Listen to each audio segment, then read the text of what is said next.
Winter in medieval Europe could kill you if your house wasn't built right. When temperatures dropped, peasants couldn't just turn up the heat or run to the store for supplies. They had to figure out how to keep their families alive using whatever materials they could find nearby. The building methods they came up with were surprisingly clever. These weren't professional builders, just regular people trying not to freeze to death. They used wood framing, stuffed gaps with moss and mud, and passed down their techniques from parents to children. Get it wrong, and you'd wake up to ice forming inside your house. Get it right, and you had a decent shot at making it to spring. Some of these techniques are still useful today, which is why historians and builders occasionally look back at them, but mostly it's just a reminder that people have always been pretty resourceful when their lives depend on it. Here's what life was really like for medieval peasants, fighting to survive brutal winters through shelter design alone. Before we start, likes and subscribes help me keep making these. Where are you listening from? Drop your city and time in the comments. I'm always reading them thinking, wait, people in England listen to history stories to sleep. Okay, tonight it's medieval winter shelters, but before we go anywhere, get cozy. Like, actually cozy. Pillows good?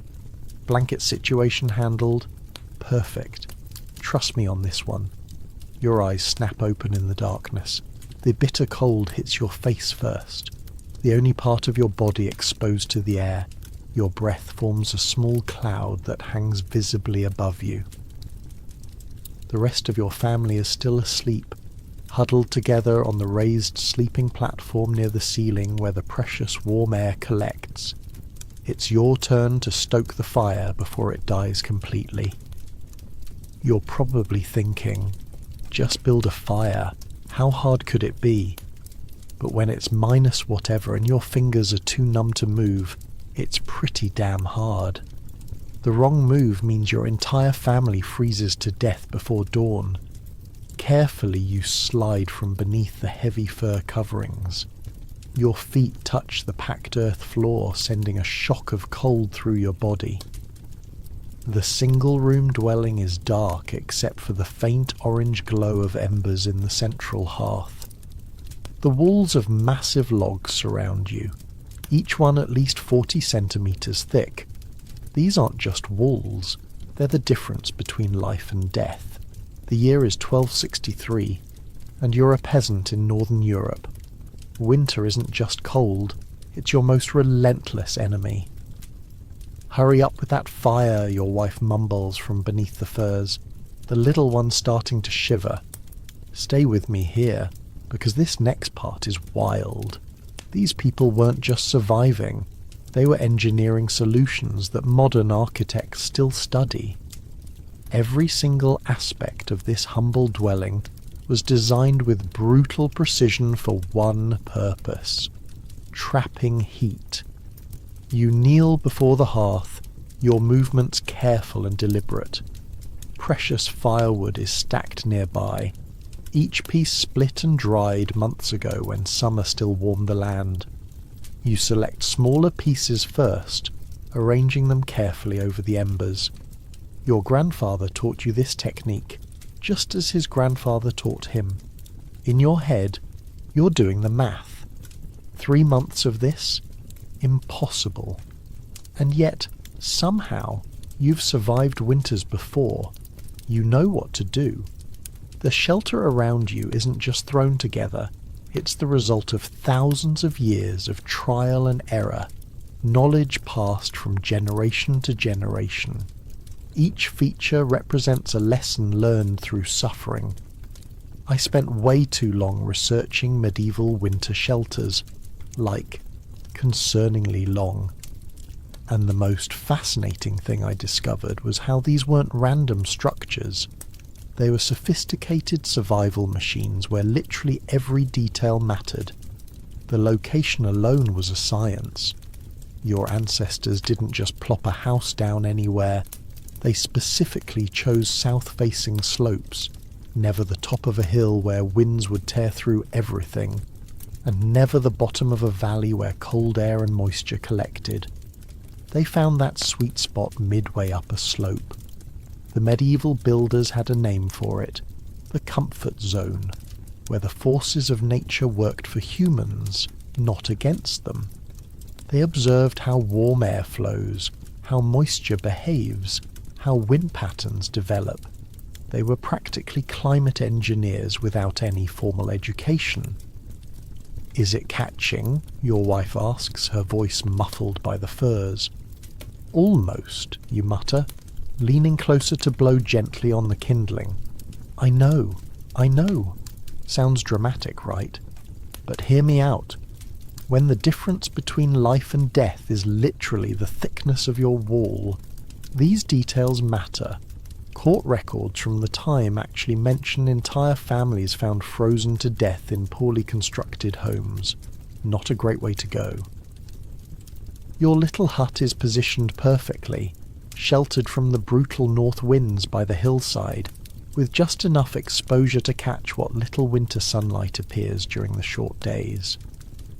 Nearby, a small stream flows, carefully chosen because it's protected enough to not freeze completely, ensuring water access even in the deepest winter. The forest edge is just 100 paces away, close enough to drag home firewood without exhausting yourself, but not so close that falling trees threaten your home during storms. Oh, and get this. Archaeologists found that medieval peasants would specifically locate their homes based on at least a dozen critical factors: water access, wind protection, sun exposure, firewood availability, drainage patterns. This wasn't random. This was survival science. The kindling catches. Small flames licking upward. Relief floods through you. A fire means one more day of life. Your oldest son stirs on the sleeping platform. "Papa," he whispers. "Go back to sleep," you tell him. "I've got it." The walls of your dwelling are a marvel of insulation technology. From the outside, it might look like a simple log structure, but there's nothing simple about it. Those massive logs were chosen specifically for their thickness, allowing them to absorb heat during the day and release it slowly at night like a giant battery. Between each log you've packed a mixture of moss, clay, wood chips and wool scraps. This isn't just stuffing, it's a carefully developed insulation compound that prevents even the slightest draft. Every gap, every potential crack has been meticulously sealed. In fact, researchers examining preserved medieval dwellings found evidence of what they call obsessive sealing, where literally every microscopic gap was plugged with some kind of natural insulation material. No, but seriously, I looked into this, and there were actually medieval laws in some regions that required new houses to pass smoke tests, where neighbours would check for leaks. If smoke escaped through your walls, you failed, and you had to fix it before winter. The floor beneath your feet isn't just dirt. It's been carefully trampled and mixed with clay and sand until it formed a dense, smooth surface. Beneath this visible floor lies a layer of insulation, dried leaves, moss, and sawdust, creating a barrier against the cold creeping up from the ground. Your shelter's design considers even the invisible enemy, the cold that seeps upward from the earth itself. The flames grow stronger now, casting flickering shadows across the single room. Your wife's face appears from beneath the furs, watching you with tired eyes. "Think we have enough wood for the month?" she asks. You nod, though you're not entirely sure. Last winter the final weeks were desperate, burning parts of furniture, even door frames from abandoned homes, which, okay, fair, desperate times. Imagine your electricity bill skyrocketing and you start unplugging things. Now imagine your heat source running out entirely when it's -20 outside. That's why wood management was literally life or death. You're thinking, why not just move somewhere warmer? Yeah, that wasn't exactly an option back then. Peasants were tied to the land, owing service to local lords. You didn't just pick up and move to Spain for the winter. Even the roof above your head is a technological masterpiece disguised as simple construction. It's built with a steep pitch, carefully designed so snow slides off rather than accumulates, though a thin layer is actually desirable as natural insulation. The roof consists of multiple layers. First birch bark that prevents water penetration, then thick moss or hay for insulation, topped with turf, straw, or reeds. The turf option was particularly brilliant. It would sprout and become a living roof, with plant roots binding everything together into a waterproof, windproof shield.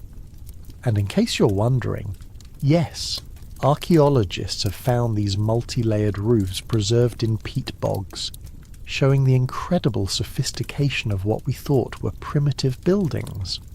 The Museum of Medieval Life in Oslo actually has a reconstruction where you can see these layers.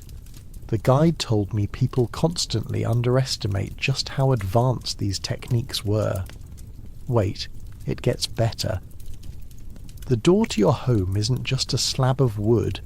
It's a double-door system creating what modern architects would call an airlock. This vestibule prevents precious heat from escaping every time someone enters or exits. Your home's entrance has a high threshold too, specifically designed to block the creeping cold that flows along the ground like invisible water. Windows? Rare luxuries. Instead, you have small openings covered with oiled parchment or animal bladders, natural translucent materials that allow some light while minimizing heat loss. These primitive windows face south only to capture the maximum sunlight. The smoke from your fire rises toward the ceiling, some escaping through a small hole, some lingering to warm the upper portion of the room where your family sleeps. This isn't an oversight. It's intentional. The sleeping area is positioned where warm air naturally collects. The fire is strong now, warmth gradually pushing back against the cold. Your wife slides from beneath the covers to help prepare the morning meal, a simple porridge of stored grains. "We should check the roof today," she says. "I thought I heard dripping yesterday." You nod grimly. A leaking roof in winter could mean death. Every element of your shelter requires constant maintenance, another full-time job on top of finding food and tending animals. Fun fact that's not actually fun. Medieval peasants spent about 30% of their waking hours just maintaining their homes during winter. It wasn't build and forget. It was build and constantly fix or die. By now, the interior of your home is warmed enough that you no longer see your breath. The children stir on the sleeping platform, your youngest daughter's face appearing first, her cheeks flushed with sleep. "Is it still snowing?" she asks. You move to the small window opening and wipe away the frost that's formed overnight. Outside, the world is a blanket of white, snow piled high against the north wall of your dwelling. The sun isn't up yet, but the eastern sky shows hints of light. "Yes," you tell her, "but less than yesterday." The snow outside isn't just a beautiful winter scene. It's an active threat that requires management. Too much snow against the walls can eventually cause structural damage. Too little on the roof means less insulation. You'll spend part of your day shoveling paths, clearing strategic areas, maintaining your lifeline to water and firewood. Medieval villagers actually developed complex snow management systems. They would intentionally pile snow in certain places as windbreaks and insulation, while keeping other areas meticulously clear. The morning routine begins as it has every day this winter. Your wife stirs the porridge cooking in a clay pot suspended over the fire. Your oldest son checks the small stable attached to the house where your single cow provides both milk and additional body heat, another intentional design feature. Unlike your cozy bed right now, with its even temperature and plush pillows, these medieval sleeping arrangements were all about practicality. You slept fully clothed, often with your day clothes still on, huddled together for warmth. Your daughter joins her mother by the fire while your son brings in an armload of firewood, carefully stacked beside the hearth to dry. Even this detail matters. Wet wood produces less heat and more smoke. Survival in medieval winter wasn't just about the big things like shelter construction. It was about 1,000 tiny daily decisions that each contributed to staying alive. For instance, the firewood. You wouldn't just grab any fallen tree. You'd select specific types of wood known for burning longer and hotter, cut it to precise lengths for your hearth, split it along the grain for optimal burning, and then stack it in a way that continued the drying process. The miller's roof collapsed last night, your son says quietly as he arranges the wood. A chill that has nothing to do with the temperature runs through you. The millers live just 3 homes away. Their dwelling is newer than yours, built only 10 years ago when they arrived in the village. Were they inside? Your wife asks, her hand pausing with the stirring stick. Your son nods grimly. The father broke his leg. They're staying with the Smiths now. In today's episode of Humans Are Weird, despite the harshness of medieval winter, community bonds were incredibly strong. Studies of medieval villages show that families would take in neighbours who lost their homes, even when it meant severely limited resources for everyone. Your wife ladles porridge into wooden bowls, handing them around. The food is hot, warming your hands through the wooden container. Steam rises from the simple meal, carrying the subtle scent of herbs added to prevent the monotony of eating the same food day after day. As the pale winter sun finally breaches the horizon, its light filters through the parchment window covering, casting a soft glow across the room. Despite the brutal conditions outside, there's a moment of peace inside your shelter. This is the reality of medieval winter survival. Constant work, constant vigilance, but also moments of simple human connection. Your family gathered around the fire, alive for another day because of knowledge passed down through generations, encoded in the very structure around you. And perhaps that's the most remarkable thing about medieval winter shelters. They weren't just buildings. They were physical manifestations of accumulated wisdom, each log and layer telling the story of what humans learned about surviving impossible conditions. As you finish your porridge, you're already mentally planning the day's tasks. The roof needs checking. The north wall might need additional moss packed into any gaps that have formed as the logs contracted in the cold. The pathway to the stream needs clearing. Winter survival was never a single event, but a season-long marathon of maintenance and vigilance. The Miller family's roof collapse wasn't bad luck. It was likely the result of small oversights accumulating over time. Perhaps they didn't angle the roof steeply enough. Maybe they used green wood that warped as it dried. Maybe they didn't clear snow frequently enough. In the harsh mathematics of medieval winter, small mistakes compound into catastrophic failures. You set your empty bowl aside and reach for your heaviest outer garment, a thick woolen cloak lined with fur scraps. Outside, temperatures are well below freezing, the kind of cold that makes exposed skin burn before it goes numb. "I'll check on the Millers," you tell your wife. "See if they need anything. She nods, already gathering scraps for the midday meal. Nothing is wasted in winter. Even porridge stuck to the sides of bowls is carefully scraped away and saved. As you prepare to step outside into the brutal cold, you take one last look at your shelter. This seemingly simple structure that represents the pinnacle of medieval survival engineering. Every beam, every handful of moss, every layer of roof material stands between your family and death. It's not just a house. It's a life-preserving machine built from nothing but natural materials and hard-won knowledge. You open the inner door, step into the small vestibule, close it behind you, and then brace yourself before opening the outer door to face the winter morning. Another day in the endless battle against the cold. And as you step outside, the full reality hits you. This isn't just one winter to endure. This is your life, year after year, generation after generation. The knowledge of how to build these shelters isn't just helpful information, it's the only thing keeping humanity alive in these northern regions.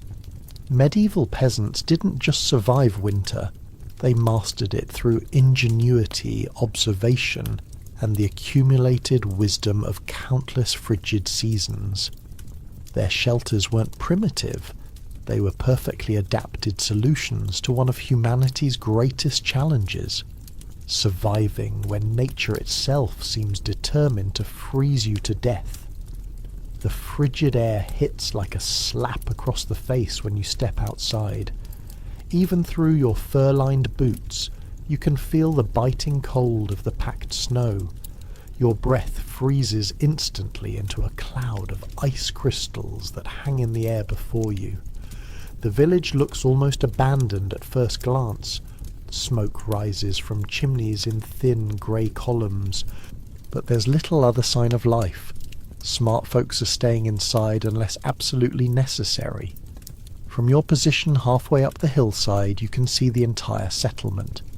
About 20 dwellings clustered together, each one positioned with the same careful attention to the landscape. None sits directly at the bottom of the valley where deadly cold air pools at night. None perches foolishly at the hilltop where winds would tear them apart. You pull your cloak tighter and begin trudging through knee-deep snow toward the smith's home, where the millers are supposedly staying. The snow isn't just deep, it's crusty on top, breaking under each step in a way that requires lifting your knees almost to your chest just to move forward. After only 50 paces, you're already breathing hard. "Osbert! Over here!" You turn to see Edgar, the village tanner waving from beside what looks like a small hill with smoke rising from the top. But it's no hill, it's a dugout, one of the earthen dwellings favoured by the poorest villagers, or those who arrive too late to claim prime building spots. "You head in to check on the millers," Edgar calls. "Aye," you respond, changing direction to meet him. "I actually interviewed an archaeologist who specialises in medieval housing. She laughed when I asked if dugouts were just holes in the ground. Turns out they were sophisticated underground homes that sometimes worked better than above-ground structures." Edgar waves you toward the smoke hole in his dwelling. "Come warm yourself before going further. It's brutal out here today." You've never been inside Edgar's home before. As a tanner, his profession makes him something of an outcast due to the stench of his work. But in winter, with tanning operations suspended, he's just another villager fighting to survive. You follow him to what appears to be a mound of earth with a crude wooden door built into one side.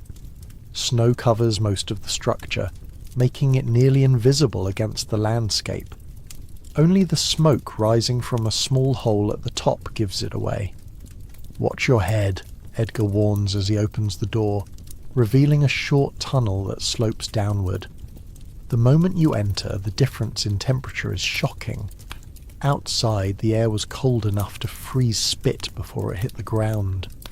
Inside this earthen corridor it's cool but not freezing. Your face says it all, Edgar laughs. First time in a proper dugout? You nod, ducking to follow him down the corridor that opens into a single room about 15 feet across.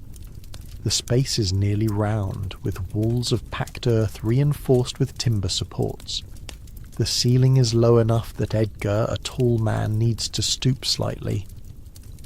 Most folks think we poor sods suffer down here, Edgar says, gesturing around his home. Truth is, I use half the firewood you do in that fancy log house of yours. And he's right. The temperature inside the dugout is surprisingly comfortable.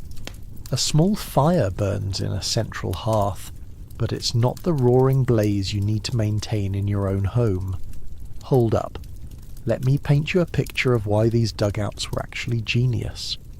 At about 1 to 2 meters below ground level, the earth maintains a constant temperature of around 10 decend, 50 degm, even when the air above is far below freezing.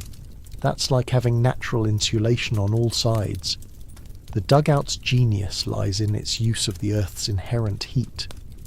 While your above-ground dwelling fights constant heat loss through walls, roof, and floor, Edgar's home starts from a base temperature that never falls below freezing. A woman emerges from a shadowy corner. Edgar's wife, Matilda. She's grinding something in a wooden mortar. "Brought a visitor, have you?" she asks, not looking up from her work. "He's checking on the Millers," Edgar explains. "Thought he might appreciate warming up first." Matilda nods, still focused on her grinding. Their roof wasn't built right. Green wood. "I told Agnes last summer it would cause problems." Construction errors were a death sentence. Archaeological digs have uncovered collapsed structures with occupants still inside. Entire families found huddled together, killed by structural failures during winter storms. "Would you like some broth?" Edgar offers, gesturing to a clay pot suspended over the fire. "Turnip and barley, nothing special, but it's hot." Your stomach growls at the mention of food, but you're also fascinated by the dugout's construction. The walls aren't just raw earth, they're carefully lined with woven sticks covered in a mixture of clay and straw, a technique called wattle and daub. The floor is tamped earth covered with straw, which provides insulation and can be replaced when soiled. What I find crazy is that these underground homes sometimes had specialized niches cut into the walls for storage, sleeping, and even primitive refrigeration. They weren't just emergency shelters. People lived in them full-time for generations. "Go ahead. Ask," Edgar chuckles, noticing your curious gaze. Everyone wants to know the same things about dugouts. "You don't get flooded out during spring thaw?" you ask. Edgar points to a small channel cut into the floor that runs around the perimeter and disappears into one wall. Drainage. The whole structure sits on a slight slope, and I've got channels that carry water away downhill. You accept a wooden bowl of broth from Matilda, who finally looks at you directly. "The real question," she says with unexpected authority, "is why more people don't live like this. Half the wood consumption, no worries about roof collapse, and come summer, it stays cool when your house bakes like an oven." You sip the broth, which is thin but warming. "Then why didn't you build on my side of the village? The soil there would have been easier to dig." Edgar and Matilda exchange knowing looks. "Status," Edgar says simply. "A house above ground means you've arrived. A dugout marks you as poor, no matter how practical it might be." And that's the weird thing. Archaeologists have found that dugout homes were often more effective survival structures than fancy above-ground houses. But social pressure pushed people toward less practical housing, just to show off their status. The air in the dugout is noticeably different from your home. There's no smoke hanging near the ceiling despite the central fire. Instead, It rises through a hole in the centre of the roof, which is covered by a simple wood and hide flap that can be adjusted to control the draft. How do you manage the smoke so well, you ask? My place fills with it on still days. Edgar grins, revealing several missing teeth. Ah, now there's the real secret of a good dugout. Look there and there. He points to small openings near the floor on opposite sides of the circular room. Air comes in low, gets heated by the fire, rises up and out. Simple as that. Your chimney only pulls smoke out the top, which means you're losing all your hot air too. It's basically the same principle used in modern passive heating systems. The physics of thermal circulation was something medieval builders understood through trial and error, centuries before science formally explained it. The millers should be at the smith still, Matilda says, changing the subject, unless they've moved to the church. The village church, with its stone walls, was the community refuge during emergencies. Though cold and draughty compared to a well-built home, its structure could accommodate several families when necessary. I should continue on, you say, reluctantly handing back the empty bowl. The dugout's warmth is tempting, but you have obligations. Mind if I join you? Edgar asks. I need to speak with the Smiths about a hide tanning come spring. Together you climb back up the sloped entrance. The cold hits even harder after the relative comfort of the dugout. As you trudge through the snow, Edgar points to a small structure near the frozen stream, little more than a lean-to with walls of tightly woven branches covered in hides. Hunters built that last week, he explains. 3 men from the next village over, tracking deer. They slept in that, you ask incredulously. The structure looks barely sufficient to block wind, let alone provide warmth. With a good fire in front, it works well enough for a night or two, Edgar says. They position it to reflect heat back inside. Not something you'd want to live in, but it keeps you alive when caught away from home. These temporary shelters weren't just thrown together randomly. They followed specific designs tested over centuries. A good hunter could construct one in under an hour that would prevent freezing to death in even the harshest conditions. The key was orientation, always built with the back to the prevailing wind and the opening facing south to catch sunlight. The principle of the reflector fire was essential, building the fire just outside the shelter's mouth with a log or stone backstop positioned to direct heat inward. You spot several more such temporary structures scattered around the village periphery, some used by trappers checking snare lines, others by woodcutters who found themselves too far from home as darkness fell. Someone from your house coming this way, Edgar says, pointing toward a figure struggling through the snow. It's your son, moving with the urgency of youth despite the challenging conditions. Father, he calls when close enough. Mother says come quickly. Something's wrong with the north wall. A jolt of fear shoots through you. Wall problems in midwinter could spell disaster. The millers? Edgar asks. Go, you tell him. I need to check this. Edgar nods, understanding. In winter, your home's integrity comes before all else. You follow your son back up the hillside, moving as fast as the deep snow allows. When you reach your dwelling, your wife is standing outside despite the cold, examining the north-facing wall with obvious concern.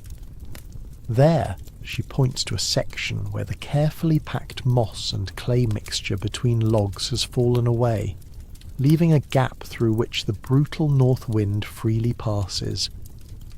It wasn't like this yesterday, she says. I felt the draft this morning but couldn't find the source until now. You run your fingers over the damaged section. The material is frozen solid, which shouldn't happen. The insulation between logs should remain relatively warm from the house's interior heat. "The wall's frozen through here," you say grimly. "We're losing heat somewhere else that's allowing this section to freeze." This is what made winter survival so complex. One small problem quickly cascaded into bigger ones. A single cold spot in a wall meant heat was escaping, which meant more firewood consumption, which meant more trips to the forest, which meant greater exposure risk. File this under things that shouldn't have worked but did. The mix of clay, moss, animal hair, and sometimes even manure that medieval people used between logs created an insulation that modern lab tests show was surprisingly effective, sometimes comparable to modern fiberglass in terms of R value. "We need to heat clay," you tell your family, "and gather more moss from the forest edge."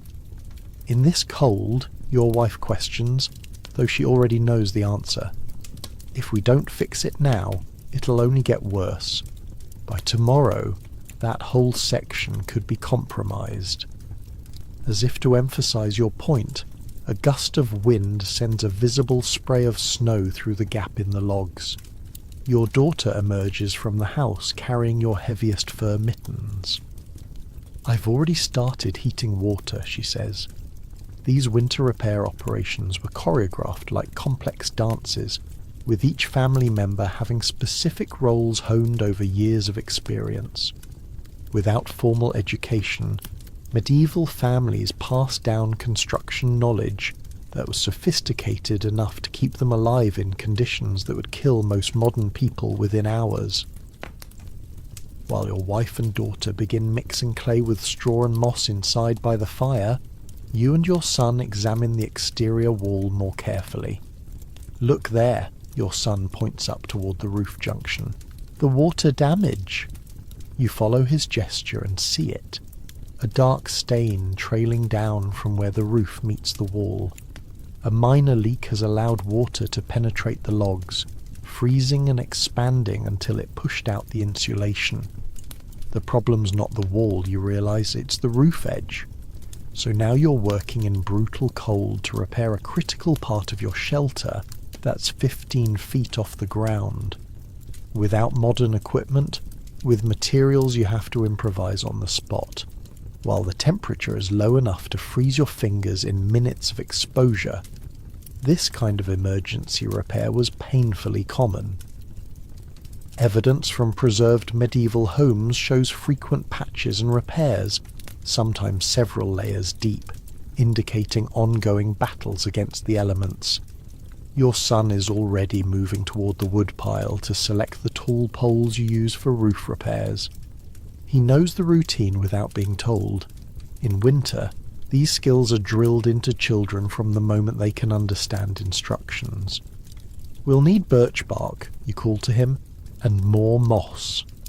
Inside, you find your wife and daughter working efficiently, mixing repair materials by the fire. "Roof leak," you explain curtly. "North edge." Your wife's face grows more concerned. "Above the food storage?" You nod grimly.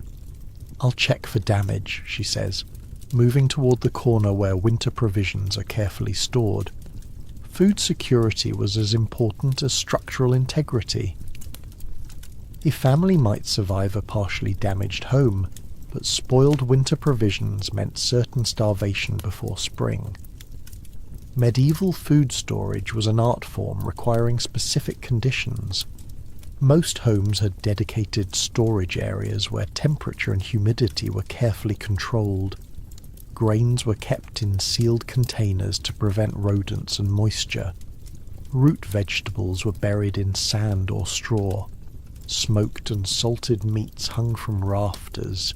Your wife returns looking relieved. "The stores are dry. We caught it in time." Within an hour, your family has assembled everything needed for the repair. Birch bark to create a new waterproof layer, moss and clay mixture for insulation, and long poles with hooks fashioned from antler tines for working at height.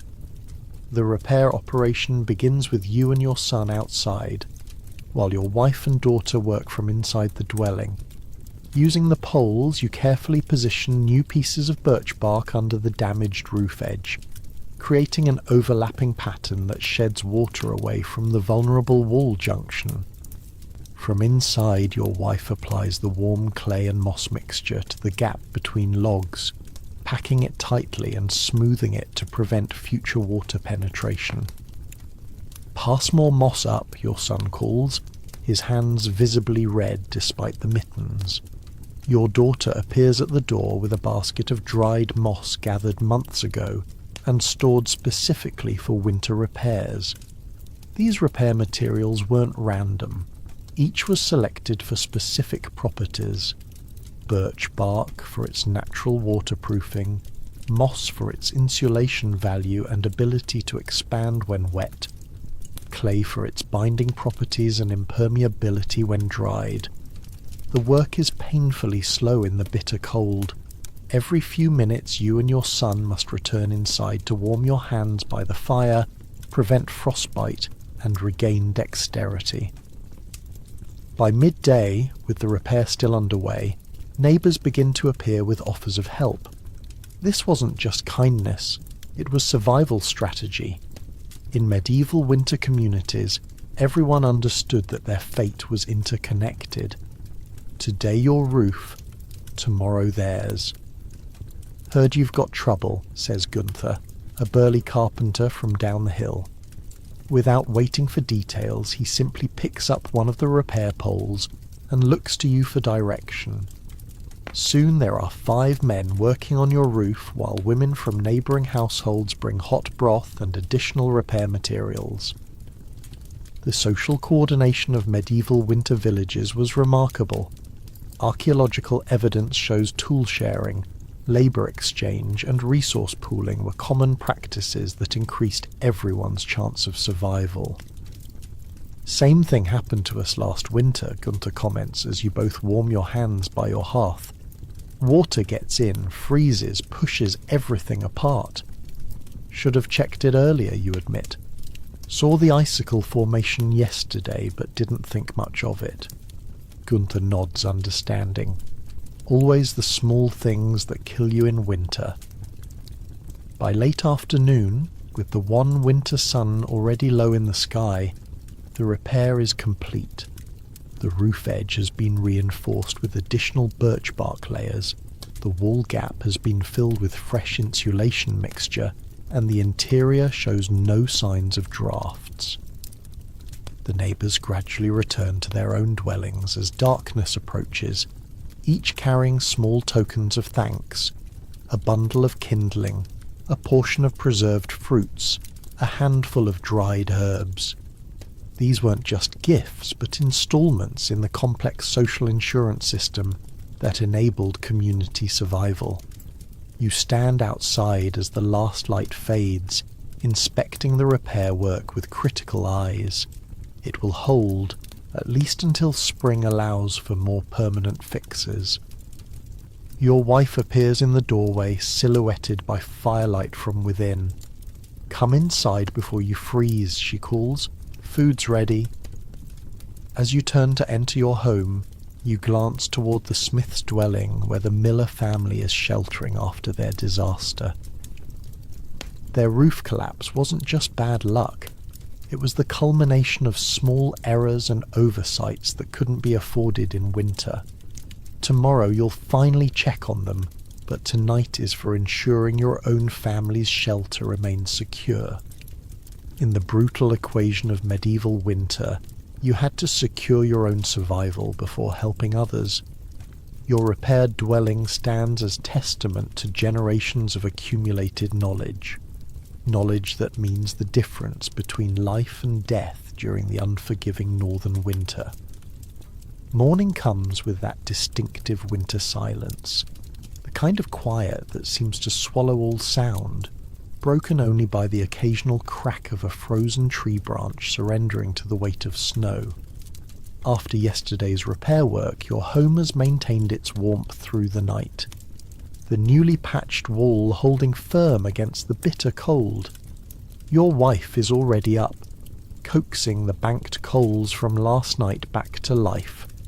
The hearth is the true centre of your world during winter, not just physically at the middle of your one-room home, but the core around which all activities revolve. I'll check on the Millers today, you tell her, watching as she skillfully arranges small sticks over the glowing embers. She nods without looking up, her focus entirely on the crucial task of reviving the fire. Take some of the dried apples. Agnes always had a sweet tooth. While she works, you retrieve a small cloth bundle from the storage corner. Food gifts were more than courtesy in winter. They were acknowledgements of shared vulnerability, investments in the social bonds that kept communities alive. You're thinking, is it worth giving away food when we barely have enough? But these social connections are another form of survival insurance. The family you help today might save your life tomorrow.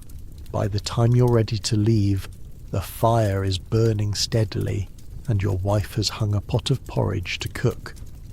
Your children remain asleep on the raised sleeping platform near the ceiling, the warmest spot in the house where hot air naturally collects. Be back before midday, your wife cautions, storm clouds coming from the north. Outside, the morning is breathtakingly cold but clear, the snow from yesterday now frozen into a crust that mostly supports your weight, making the walk to the Smiths' home much easier than yesterday's trudge. The Smiths' dwelling sits on the eastern edge of the village, a large structure that serves as both home and workshop. As the village blacksmith, Godwin Smith enjoys higher status than most, reflected in his house, nearly twice the size of yours, with a separate area for metalworking. When you approach, you notice the smith's chimney producing a distinctive white smoke, the sign of a well-managed fire burning hot and clean. Amateur historians often get this wrong, thinking medieval homes were constantly belching black smoke. But black smoke meant wasted fuel, and no one could afford to waste anything in winter. You knock on the outer door, stamping your feet to bring feeling back to your toes while waiting. The door opens to reveal Godwin's youngest daughter, maybe 7 years old. She stares at you for a moment before calling back into the house. "Father, it's Osbert from the hillside." Godwin appears moments later, his powerful blacksmith's frame filling the doorway.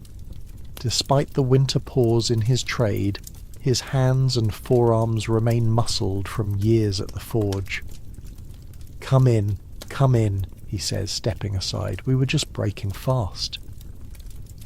The Smith home's entryway is a proper vestibule, a small room that serves as an airlock between the frigid outside and the warm interior. You carefully close the outer door before Godwin opens the inner one, preserving the precious heat within. The moment you step inside, the difference in temperature hits you like a physical force. It's not just warm, it's almost hot, especially compared to the knife-edge cold outside. The source of this remarkable warmth dominates the main room, a massive stove structure built of clay, stone, and fired bricks that rises from floor to ceiling along one wall. This isn't the simple open hearth in your home. This is what will later be known as a Russian stove, a sophisticated heating technology that represents the pinnacle of medieval thermal engineering. "Osbert, good to see you," calls Miller from a bench near the stove. His leg is splintered and elevated, the break from the roof collapse clearly serious. "How are you faring?" you ask, moving closer to inspect both his injury and the remarkable stove. "Better than I might have," Miller gestures around the Smith's home. "We'd have frozen for certain if not for Godwin's family." You hand the bundle of dried apples to Miller's wife Agnes, who accepts with a grateful nod. "That stove," you say, unable to hide your admiration. "I've heard of them, but never seen one up close," Godwin laughs. Best thing I ever built. Uses half the wood of an open hearth and keeps heat for nearly a full day on one good firing. The stove really is a marvel of engineering. Unlike your open hearth, where heat rises directly up and out through a smoke hole, this structure captures heat in its massive walls. The exterior is warm to the touch, deliberately designed to absorb heat from the fire burning inside and then radiate it slowly into the room. Mind if You gesture toward it. Go ahead, examine all you want, Godwin says proudly. You approach the structure, noting how the fire burns in a chamber at the bottom, but the smoke doesn't rise straight up. Instead, it travels through a complex series of internal channels, a maze that forces hot gases to wind through the entire mass of the stove before finally exiting through a chimney. The smoke path, Godwin explains, seeing your curiosity, forces the heat to travel through the whole structure before escaping. By the time smoke reaches the outside, it's surrendered most of its warmth to the stone and clay. I got to see a reconstruction of one of these stoves at a medieval living history museum. The guide told me it took 3 modern engineers to figure out how to recreate the smoke channels correctly. These weren't just random passages, they were precisely calculated to maximize heat transfer while minimizing the risk of backdrafts and smoke build-up.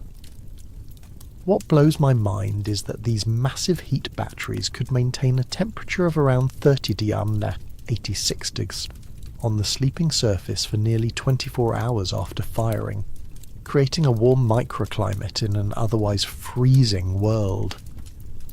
Agnes notices you studying the stove. The sleeping platform on top is the real miracle, she says, gesturing to where several children, a mix of Smiths and Millers, are playing on a wide, flat surface atop the stove. Warm enough to sleep without furs on the coldest nights. This sleeping shelf, you realise, is one of the most coveted spots in any medieval winter home. No wonder it's currently occupied by children. Keeping the youngest family members warm was always the priority. What's this, you ask, pointing to what appears to be a small door in the side of the stove structure. Baking chamber, Godwin's wife explains, emerging from the storage area with a wooden bowl of flour. The heat's gentle enough to bake bread without burning it. That's the genius of these stoves. They weren't just heaters, but multifunctional systems. The same structure that warmed the house also cooked food, baked bread, smoked meat, dried herbs, provided hot water, and created a warm sleeping platform. And this channel under the floor? You notice that the stone floor near the stove has a slight rise running across the room. Ah, you've spotted my pride, Godwin grins. Heat channel. The smoke travels under the floor before going up the chimney, warming the stones from below. This floor heating system was essentially a simplified version of the Roman hypocaust, rediscovered and adapted for northern climates. The principle was simple but effective, using waste heat that would otherwise escape to warm the floor, which then radiated that warmth back into the room.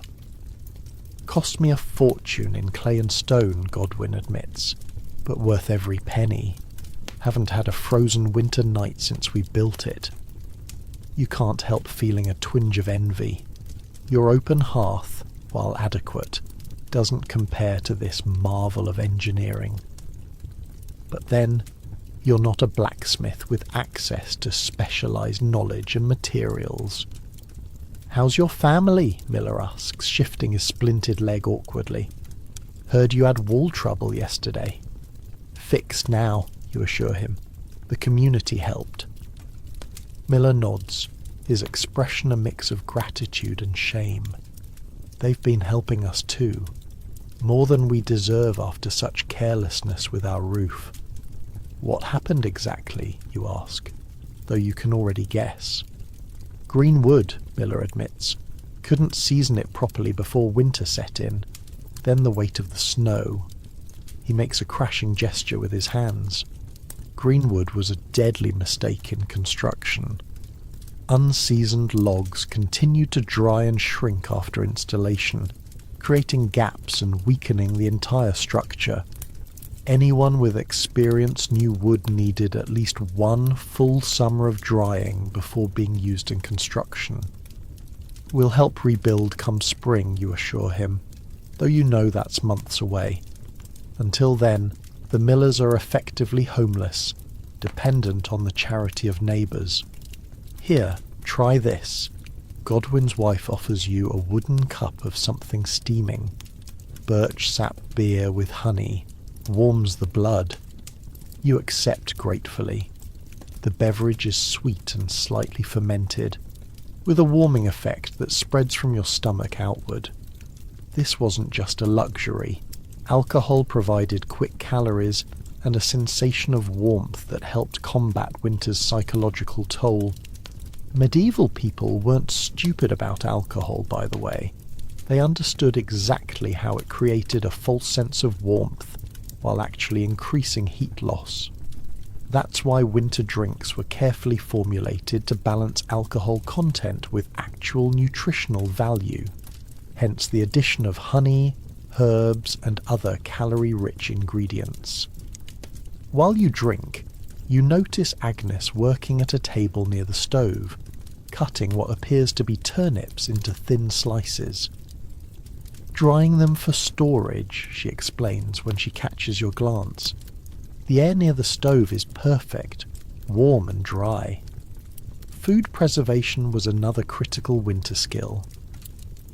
Every food item had to be processed in specific ways to maximize its shelf life.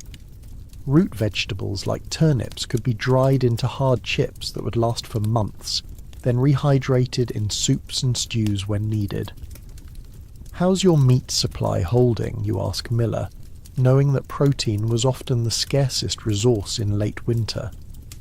"Lost some in the collapse," he admits, "but neighbours brought smoked venison and salt pork, enough to see us through if we're careful." The conversation turns to the coming storm, with Godwin offering weather predictions based on his aching joints, surprisingly accurate forecasting that relied on the body's sensitivity to changing air pressure. "Should pass by tomorrow," he concludes, "but will drop more snow than we've seen all winter, I wager." As if on cue, the first few flakes begin to fall outside the small window, really just an opening covered with oiled parchment that allows a diffuse light to enter while minimizing heat loss. "I should head back before it worsens," you say, rising from the bench. Agnes quickly wraps a small bundle of dried meat. "For your children," she insists, pressing it into your hands despite their own precarious situation. This exchange of food, regardless of personal hardship, was the glue that held winter communities together. As you prepare to leave, Godwin pulls you aside. "The Millers will need to stay at least another week," he says quietly. "The leg is worse than we first thought. Agnes is worried it's not healing straight." You nod understanding. "The village will continue to help. I'll speak with the others about bringing more supplies." These moments of community coordination happened constantly throughout winter. Archaeological evidence from medieval villages shows regular patterns of resource sharing during harsh seasons. Food, fuel, and labour distributed to ensure maximum survival rates for the community as a whole. The snow is falling more heavily by the time you exit through the double doors. You pull your hood tight and begin the trek back to your home. The parcels of dried meat tucked securely inside your cloak. Halfway up the hill, you pass the remains of the miller's collapsed dwelling, a painful reminder of how quickly security can turn to disaster in winter. The roof has completely caved in, the weight of snow having overcome the weakened green wood structure. It will have to be entirely rebuilt in spring. The snow begins falling more heavily, thick flakes that catch on your eyelashes and blur your vision. You quicken your pace, recognizing the start of what will likely be a significant storm. When you finally reach your home and push through the door, the relative warmth inside feels like a miracle. Your wife looks up from where she's mending a torn fur with sinew thread, her expression showing relief at your return. "Storm's coming faster than expected," you tell her, brushing snow from your cloak. "How are they?" she asks, setting aside her mending. "The father's leg is worse than they thought. They'll need more community support." She nods, already mentally calculating what food can be spared from your own carefully rationed stores. "We can send more dried apples tomorrow, and perhaps some of the preserved fish." Your oldest son is working on a wood carving by the fire, not merely an artistic pursuit, but the creation of a new cooking paddle to replace one that broke last week. Nothing is purely decorative in winter. Every activity must produce something of practical value. Your daughter tends the fire, carefully arranging logs to maintain even heat with minimal fuel consumption. This skill, fire management, was taught from earliest childhood, the proper arrangement of wood being as important as having the wood itself. "The smith's stove," you tell your wife as you warm your hands by the fire. "It's remarkable. Holds heat for nearly a full day on one firing." "We could never afford such a thing," she says practically. "But perhaps we could improve our hearth come spring." Even simple open hearths could be optimized with proper construction. The height, width, and depth all affected how efficiently wood burned and how heat was distributed. Some hearths included stone or clay extensions that captured and radiated heat long after the fire died down. Outside, the snow falls more heavily, the wind picking up to drive it horizontally past your small window.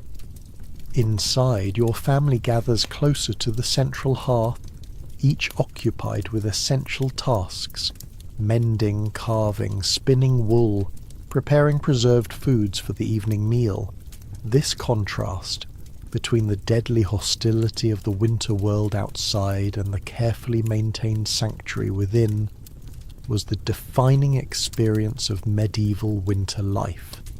Every activity, every decision, every aspect of the shelter's design served one purpose: maintaining this fragile bubble of survivable conditions. As the day progresses, the storm intensifies.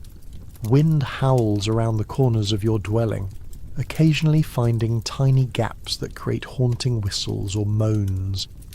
Yet inside, the temperature remains tolerable, thanks to the layers of insulation and the constantly tended fire. "We should check the roof again," you tell your son as evening approaches.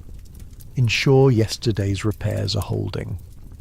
Together you climb the short ladder to the sleeping platform, which allows you to reach the underside of the roof where it meets the repaired wall. You run your hands along the junction, feeling for any dampness or drafts. "Seems solid," your son confirms after his own inspection. "Unlike your cozy bed right now, with its reliable protection from the elements, these medieval shelters required constant monitoring. Even a small leak or draft could quickly escalate into a life-threatening situation." The evening meal is simple but nourishing.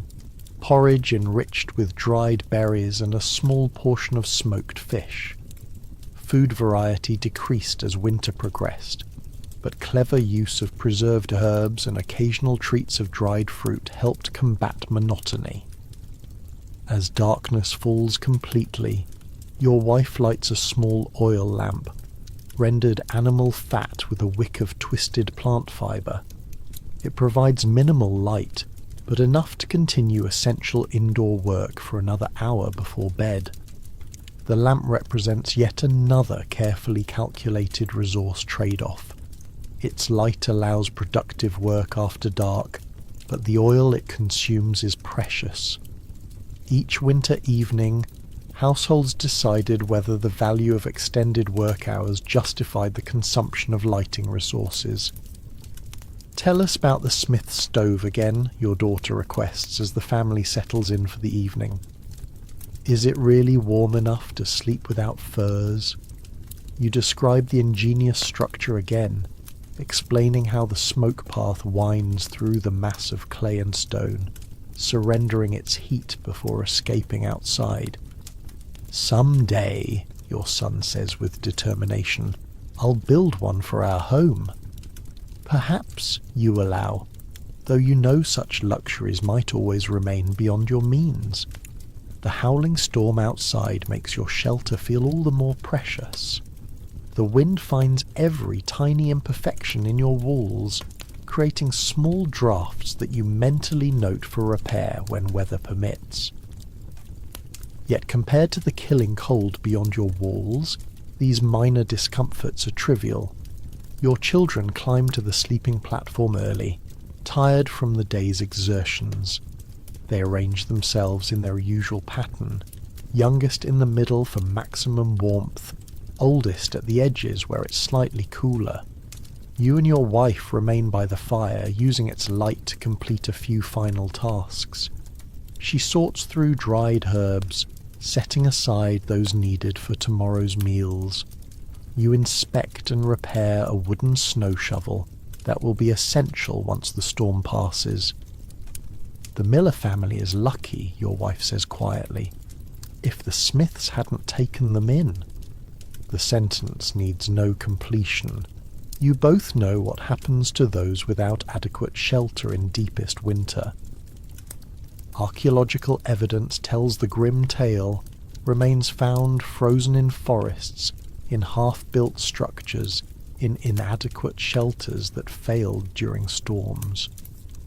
"We should rotate who brings them supplies," you suggest.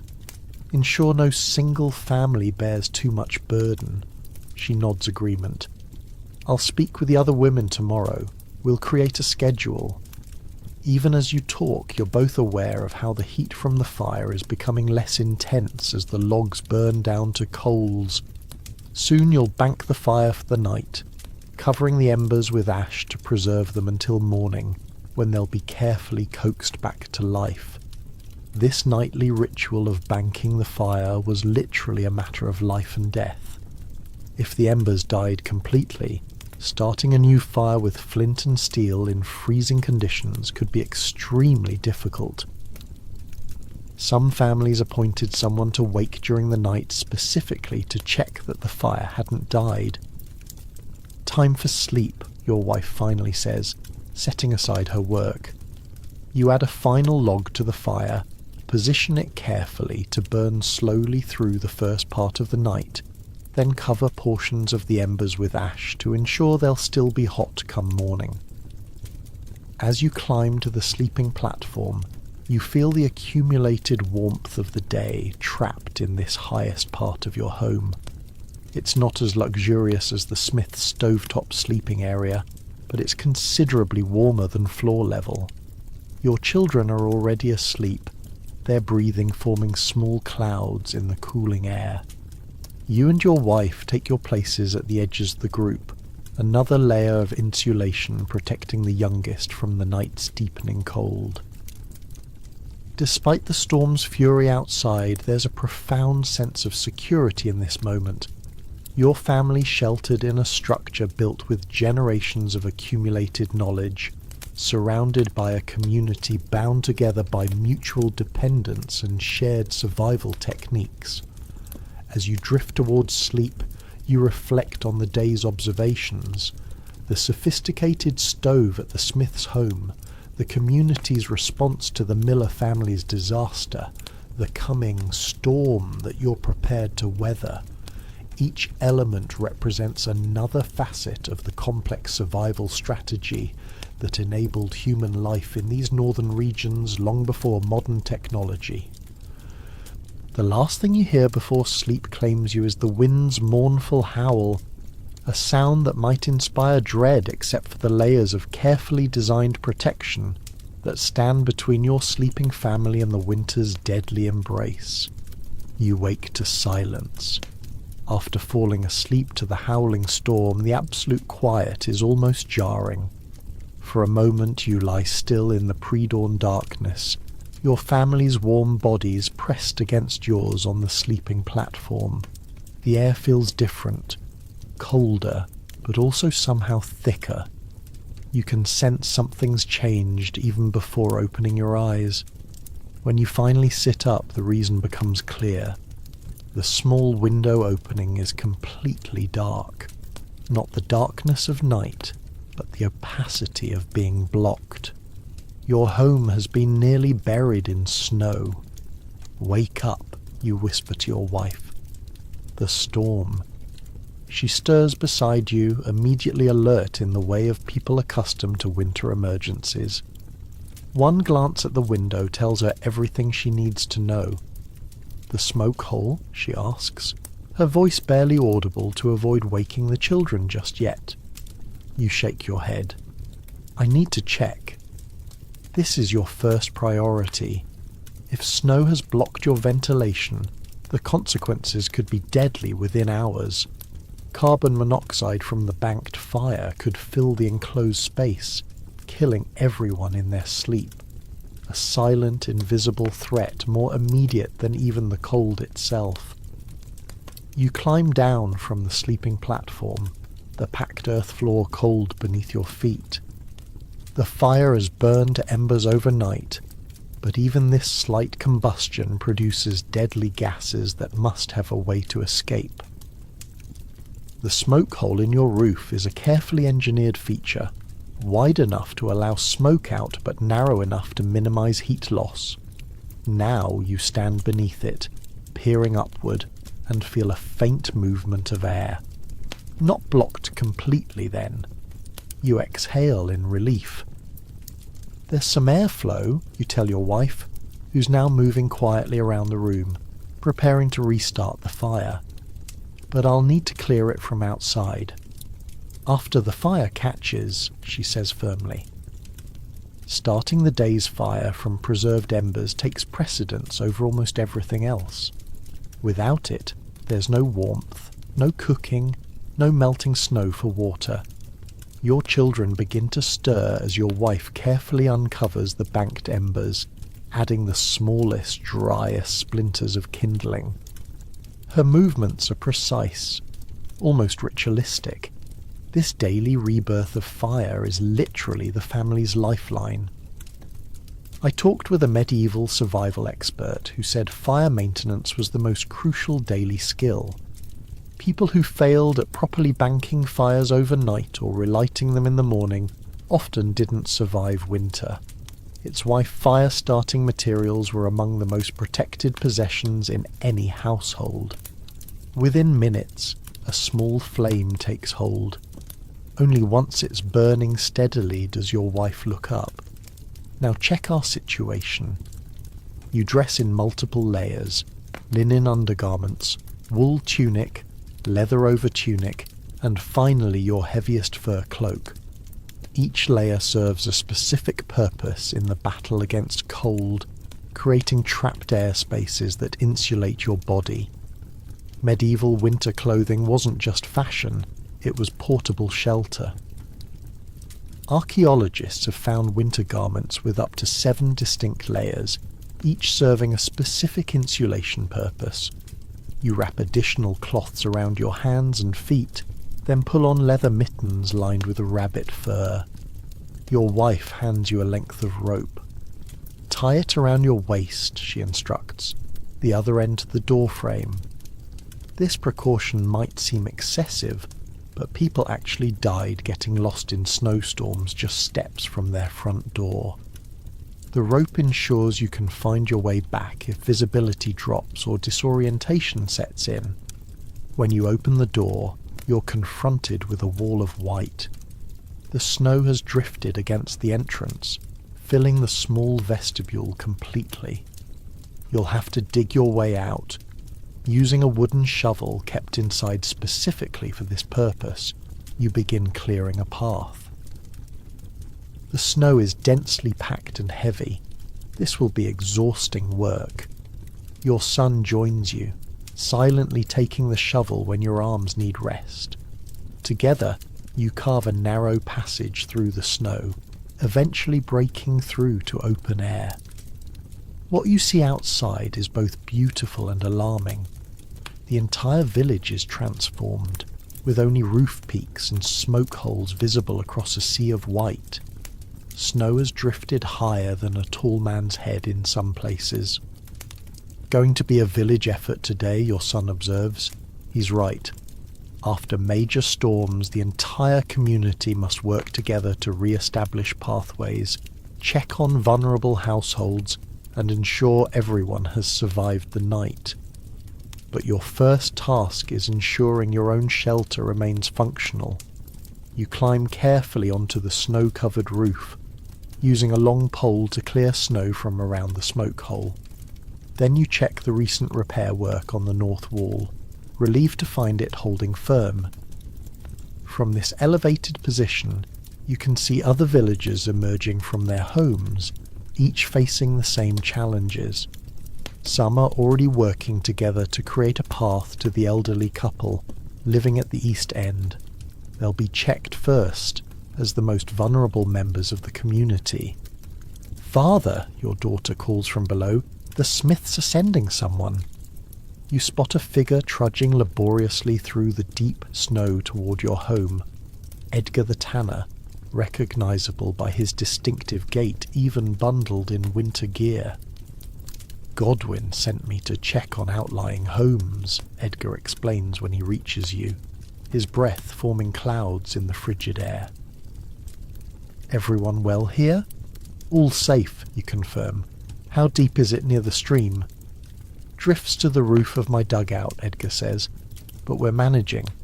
Main concern now is making sure everyone has proper ventilation. 2 homes on the west side had blocked smoke holes, caught it just in time." This wasn't paranoia. Medieval records document entire families found dead in seemingly intact shelters, victims of carbon monoxide poisoning after ventilation blockage. "The meeting house path is being cleared now," Edgar continues. "Everyone's to bring something for a communal meal at midday. Storm could be a blessing in disguise. Good time to take stock and redistribute where needed." These community gatherings after major storms served multiple purposes: checking that everyone had survived, sharing food to ensure no household faced immediate starvation, and collectively planning the next days of recovery work. "We'll be there," you assure him before he continues his rounds to the next hillside dwelling. Your wife emerges from the house wrapped in furs. "How bad?" "Deep drifts," you tell her, "but passable with effort. Village gathering at midday." She nods, immediately calculating what food can be contributed. "We still have dried fish and some preserved berries." Inside, your children are already preparing for the day's extraordinary circumstances. Your daughter melts snow in a clay pot by the fire, fresh water being the first priority. Your son inventories the wood pile, mentally calculating how many days of heat it represents. "We should dig out the storage pit entrance," your wife suggests. "Make sure snow hasn't found a way in." The storage pit, a crucial feature of your home, lies beneath a hatch in the floor, carefully sealed against both cold and rodents. It contains your longest-lasting food reserves: grains, dried fruits, salted meat, and root vegetables in sand. If compromised, your family's survival through late winter would be jeopardized. Together, you and your son clear snow away from the exterior entrance to this underground space, an alternative access point used mainly in summer. As expected, snow has drifted against it, but the heavy wooden door remains secure, showing no signs of moisture penetration. I've seen reconstructed storage pits at archaeological sites, and they're engineering marvels. They maintain temperatures just above freezing year-round through carefully designed ventilation and insulation. Some add multiple chambers for different types of food, drier areas for grains, cooler spots for preserved meat. The village will need a water path cleared to the stream, you tell your son as you work. That should be first priority after checking on everyone. He nods understanding. Without access to water, even households with adequate food and fuel would quickly face disaster. By late morning, paths have been established between the main village dwellings. The snow's depth, terrifying at dawn, now forms convenient walls along these pathways, providing unexpected wind protection. Your family prepares to join the community gathering, each carrying something to contribute. Your wife with dried fish wrapped in cloth, your daughter with preserved berries, your son with a bundle of kindling for the meeting house fire, and you with a small pouch of precious salt, worth more than gold in winter preservation. The meeting house stands at the village centre, a structure larger than any individual dwelling, with a massive central hearth designed to accommodate community gatherings. As you approach, smoke rises from its roof, and voices can be heard inside. Nearly every village household is represented when you enter. The Millers are there, the injured father carried by Godwin Smith and another man. The elderly couple from the East End sit closest to the fire, wrapped in extra furs provided by neighbours. Wait, it gets better. These meeting houses weren't just places for random gatherings. Archaeologists have found that they were specifically designed with crisis management in mind. The central hearths could cook food for the entire community at once. Benches were arranged to accommodate the elderly and injured nearest the heat source. 3 hands up for water path clearers, calls the village elder, a man in his 60s who has survived more winters than anyone present. Organisation happens quickly, with tasks assigned based on ability and household situation. Young men without children will clear the main water path. Families with secure homes will check on those in less sturdy dwellings. Those with carpentry skills will assess structural damage across the village. Women with knowledge of healing will examine anyone potentially suffering from cold exposure. This rapid community organisation wasn't accidental. Medieval villages developed sophisticated crisis response systems through brutal trial and error. Archaeological evidence shows that communities with stronger social organisation had significantly higher winter survival rates. The communal meal is simple but heartening, a stew made from contributions from each household, ensuring everyone receives at least one hot meal today, regardless of their home situation. As you eat, discussions focus on immediate concerns. 2 homes with minor roof damage, 1 collapsed outbuilding, several families running low on firewood, and 1 reported case of frostbite that the village midwife is already treating with snow rubs and herbal compresses. The north path should be cleared tomorrow, the elder announces. We'll need access to the forest for more firewood. Godwin Smith speaks up. My household can take in another family if needed. We have the space and heat to spare. Others make similar offers, those with more secure shelters volunteering to share their space with those in precarious situations. This redistribution of living arrangements during crisis was a common winter survival strategy, documented in manor court records and church registries. After the meal, work parties formed to tackle the most urgent tasks. You join the group assessing structural integrity of village dwellings, your experience with yesterday's wall repair making you particularly useful. The snow that seemed so threatening this morning has now become a resource, packed into gaps in damaged walls, used to insulate exposed foundations, even melted for washing wounds. Medieval communities were remarkably adaptive, turning challenges into opportunities whenever possible. By afternoon, You're examining the roof of a home belonging to a young family with 3 small children. Recent snow weight has caused a worrying sag in one section. See how the beam is bending there, you point out to the young father. Not broken yet, but dangerous. Together you devise a temporary support using a salvaged log positioned as a brace beneath the compromised beam. It won't last forever, but it should hold until proper repairs can be made in spring. We would have lost the whole roof by tomorrow, the young father says, visibly relieved. How did you know where to look? You explain the warning signs, the subtle change in roof angle, the small interior cracks near the wall junction. This knowledge, accumulated through generations of winter experience, is as valuable as any physical resource. Medieval buildings weren't designed by architects with formal training. They were the result of accumulated observations about what worked and what failed, each collapse or success adding to a collective wisdom about how to build for survival.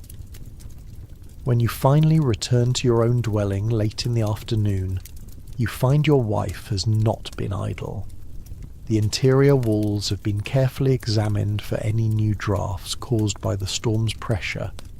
She's repacked insulation in several spots where cold air was beginning to penetrate. The Ericsson's young boy has fever, she tells you as you warm yourself by the fire. I've given them some of the dried herbs for tea. Even in crisis, the sharing of resources continues, medicine being among the most commonly exchanged winter items, according to Manor Court records of debt and obligation.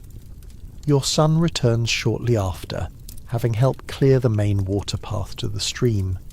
He's exhausted but pleased with the accomplishment. Water flowing freely, he reports, and we reinforce the sheltered approach so it shouldn't freeze over again soon.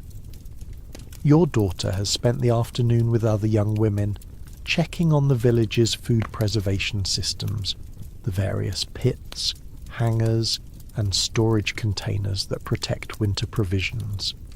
She reports that most have survived the storm intact, though 2 families will need help rebuilding collapsed storage shelves. As evening approaches, your family gathers by the fire to share observations and plan the next day's work. This daily council, replicated in households throughout the village, ensures everyone understands current priorities and challenges. The elder thinks we should expect another storm within days, your son says. The birds are behaving strangely. Wildlife behaviour was a critical forecasting tool in medieval winters. Unusual bird activity, changes in animal movement patterns, even the behaviour of livestock could provide early warning of weather changes. Then we prepare accordingly, you decide. Tomorrow we reinforce the north wall further and gather additional firewood while paths are clear. Your wife nods agreement. I'll visit the western households to organise food inventory. We should know exactly what reserves the village has before the next storm. This constant reassessment and planning characterised medieval winter survival. Nothing was taken for granted. Every resource was carefully tracked and managed. Outside, the temperature drops rapidly as the sun sets. Inside, your family continues working by firelight, mending cold weather clothing, checking preserved food, preparing the next day's kindling, and a dozen other small but essential tasks. The evening meal is deliberately light. Preserving food supplies takes priority over immediate satiation during uncertain times. A thin porridge with small pieces of dried meat provides sustenance without depleting precious reserves. The Millers will stay with the Smiths until spring, your wife mentions as you eat. Godwin made it official at the gathering.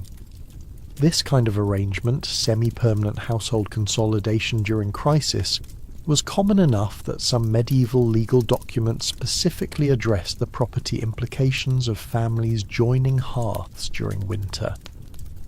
After the meal, your son retrieves a small wooden game board from a storage niche. These simple entertainment objects were crucial for maintaining morale during the long, dark winter evenings when outdoor work was impossible. The game, Nineman's Morris, requires strategic thinking and helps pass the hours until sleep. Archaeological excavations have found these game boards in even the most humble medieval dwellings, indicating their importance to winter survival that went beyond mere entertainment. Your family plays by firelight, the familiar patterns of the game providing a sense of normality amid the extraordinary circumstances of the massive storm. Outside, the cleared paths between dwellings allow villagers to visit each other, despite the snow walls rising on either side. Occasional laughter drifts from nearby homes, evidence of the human spirit's resilience even in the most challenging conditions. These social connections were not luxury but necessity, preventing the despair that could lead to giving up the survival fight. As the fire burns down to evening embers, you find yourself reflecting on how the day has transformed from potential disaster to community triumph. The storm that might have killed vulnerable members has instead reinforced village bonds and systems. Your wife catches your thoughtful expression. What is it? Just thinking, you reply. How our ancestors figured all this out. The ventilation, the food storage, the building techniques. How many died learning these lessons? She nods understanding. And how easily they could be forgotten. That's why we teach the children everything, even when it seems obvious. This knowledge transmission, practical skills passed from generation to generation, was perhaps the most essential survival tool of all. Medieval communities had no written building codes or emergency manuals.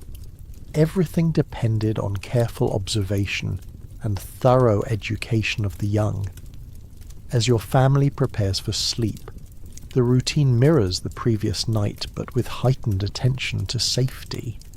The fire is banked with particular care. The ventilation is checked repeatedly. Additional furs are laid out on the sleeping platform in anticipation of even colder temperatures.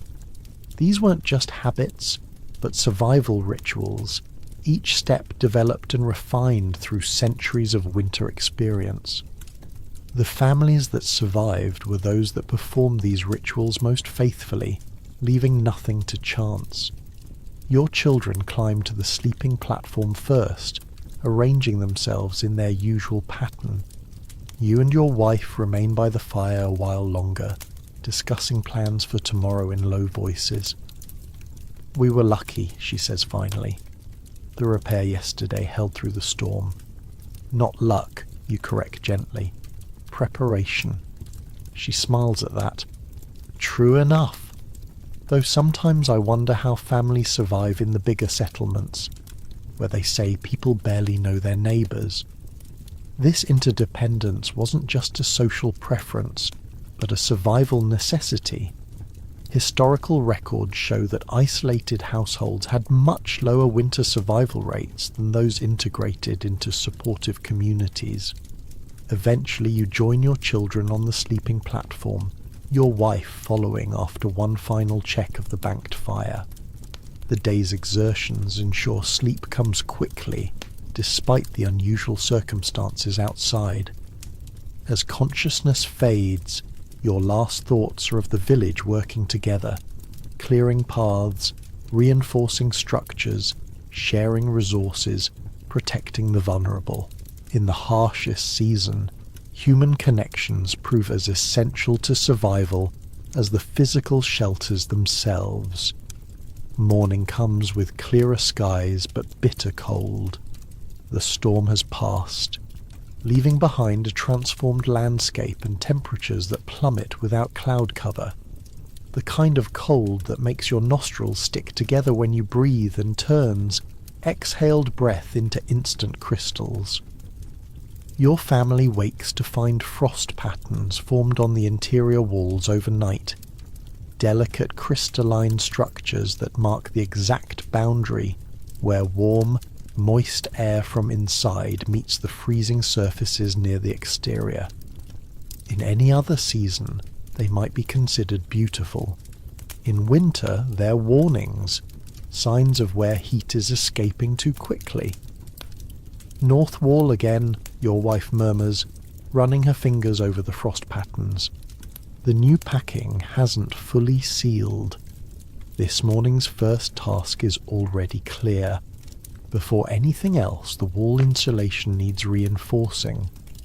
While your wife rekindles the fire from carefully preserved embers, you examine the troublesome section. The moss, clay and straw mixture packed between logs has shrunk slightly as it froze, creating minute gaps where precious heat escapes. "We need more clay," you tell your son as he joins you, "and it needs to be heated properly this time." Getting true, workable clay in midwinter is no small challenge. The ground is frozen solid, making fresh digging impossible. Fortunately, like most experienced households, you maintain a small store of clay in the storage pit, preserved in a damp state specifically for winter repairs. Your son retrieves a clay ball roughly the size of his head from the storage area. It's been kept wrapped in damp moss and cloth to prevent it from drying out completely. Now it needs warming to become workable. I actually tried this once at a living history museum. They demonstrated how medieval households would warm clay by placing it in wooden containers near the fire, turning it frequently to heat evenly without drying out. The process took hours, but resulted in perfectly workable repair material. While the clay slowly warms, your family addresses other morning priorities. Your daughter prepares a small pot of grain porridge, deliberately small, as food conservation becomes increasingly important as winter progresses. Your wife sorts through her store of dried herbs, selecting those with warming properties to add to the morning meal. The village council is meeting at midday, you remind your family as you eat. After yesterday's storm recovery, today will focus on longer-term planning for the remaining winter months. "Will they be discussing rations?" your son asks, scraping the last bits of porridge from his wooden bowl. You nod. "Food inventory was completed yesterday. Now we decide how to distribute what we have." These winter councils weren't just informal gatherings. They represented sophisticated resource management systems developed over centuries. Archaeological and historical records show that medieval communities that survived harsh winters intact had highly organized approaches to rationing and resource sharing. "Father, look," your daughter calls from near the window. "Smoke from the charcoal burn." You move to the small window opening and peer outside. Sure enough, a thin column of smoke rises from the forest edge. The village charcoal burners have managed to restart their operation after the storm. Good news for everyone, as charcoal provides intense heat with minimal smoke, perfect for indoor use during the coldest periods. "We should check on our roof today too," your wife suggests, after yesterday's weight of snow. The roof of a medieval dwelling was its most vulnerable point, the barrier between life-sustaining warmth and the killing cold above. Even small compromises in its integrity could lead to disaster. You nod agreement. "I'll examine it from outside. You check from within." While the clay continues warming, you bundle up to venture outdoors. The world beyond your door has been transformed by the storm. Snow stands waist-high in places, with paths cut through it like canyons between dwellings. The morning sun creates a blinding glare off the white landscape. You circle your dwelling, studying the roof carefully. Its steep pitch has allowed most snow to slide off, but some remains along the edges and in the valleys where roof sections meet. This snow actually serves as additional insulation when maintained at the proper thickness. Yet another example of how medieval builders turned potential problems into advantages. The roof structure itself is a marvel of engineering disguised as simple construction. From the outside, it appears to be just thatch, straw, or in some cases wooden shingles. But climb into the rafters and you'd find a sophisticated multi-layered system. Wait, I need to explain this bit. This blew my mind when I researched it. Medieval roofs weren't just slapped together. They had a primary waterproof layer, often birch bark in northern regions, covered by insulating layers of moss or hay, then topped with the visible outer covering. The entire system could be 1/2 metre thick. You check the junction where roof meets the problematic north wall, looking for any signs of separation or damage. Finding none visible from outside, you return indoors to warm your nearly frozen fingers and report. Roof structure seems sound, you tell your wife, who's been examining ceiling beams from inside. No visible gaps or settling. She nods. Beams show no new stress cracks. We were fortunate. The clay is warmed enough to become workable, so your son begins mixing it with fresh moss and straw chopped into short fibres. This mixture, developed over generations, creates an insulating compound that expands slightly as it dries, ensuring gaps remain sealed even with the natural contraction of timber in cold weather. I'll start the repair, you tell your wife. You should represent us at the council.